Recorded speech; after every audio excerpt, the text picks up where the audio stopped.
Bonjour, ici Mélissa. Bienvenue à ces minutes de mieux-être pour Migraine Québec. Ce matin, je vais aborder le thème du lâcher-prise. Ça fait un peu suite au thème de la semaine dernière qui était celui de l'acceptation, mais c'est un peu différent. Donc, qu'est-ce que c'est le lâcher-prise? Donc, le lâcher-prise, c'est accepter de ne pas avoir le contrôle. C'est accepter de relâcher le contrôle sur une situation sur laquelle on n'a pas de contrôle. Pour moi, le lâcher prise, c'est une fois que j'ai fait toutes les actions que je pouvais, qui étaient à mon pouvoir de faire, ça ne donne rien de continuer à m'accrocher, je vais juste continuer à souffrir en fait. Donc, tu sais, par exemple, quand on attend, là, tu sais, qu'on a fait, on a fait des démarches, puis on commence un nouveau traitement.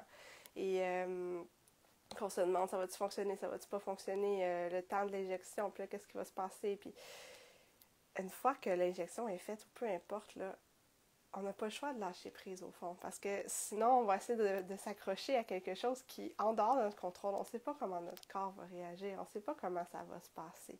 Plus on s'accroche dans des situations où on est appelé à lâcher prise, mais plus on souffre. Et, tu sais, c'est facile pour moi de parler de ça ce matin parce que c'est exactement là-dedans que je suis cette semaine. J'avais le projet de me marier avec mon conjoint le 10 octobre pour célébrer nos 20 ans. Et j'ai fait preuve de beaucoup d'acceptation pendant des semaines. J'ai accepté de modifier la formule de l'événement, de tout changer. Tu sais, j'ai vraiment beaucoup travaillé là-dessus. Et là, avec les nouvelles qui sont arrivées lundi, j'ai fait, ouais, là, c'est plus grand que moi. Je lâche prise. On annule. Je lâche prise. Et quand on lâche prise, souvent vient un grand relâchement. Ça me surprend pas vraiment d'être malade en ce moment.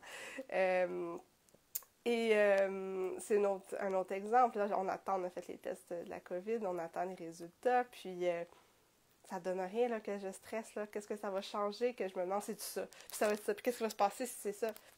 Je sais pas, je suis déjà isolée. On est déjà isolée depuis une semaine. Ça sera ce que ça sera. Je n'ai pas de contrôle là-dessus. Donc, le lâcher-prise, c'est ça, c'est de discerner où est-ce qu'il y a du contrôle, puis où est-ce qu'il n'y en a pas. Puis les endroits où on n'a pas de contrôle, d'apprendre à les laisser aller. Puis c'est difficile, puis plus on s'est investi dans un projet, plus on s'est investi dans quelque chose qui est important pour nous, puis qui est cher à nos yeux, plus c'est difficile de le laisser aller. Mais aussi tant et aussi longtemps qu'on n'arrive pas à le laisser aller, on est contracté à l'intérieur de nous. Donc, ça augmente nos symptômes, ça augmente la douleur, parce qu'on résiste à quelque chose qui demande à se dissoudre. Dans le fond, on essaie de tenir à bout de bras quelque chose qui est impossible à tenir à bout de bras. Donc, pour moi, c'est quand même un peu différent l'acceptation et le lâcher-prise. Ça va ensemble, bien sûr.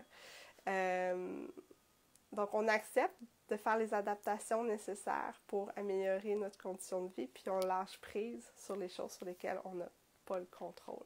Et on essaie de s'adapter le mieux possible, donc de réaccepter à nouveau les conséquences de ce lâcher-prise-là. C'est un cycle comme ça tout le temps.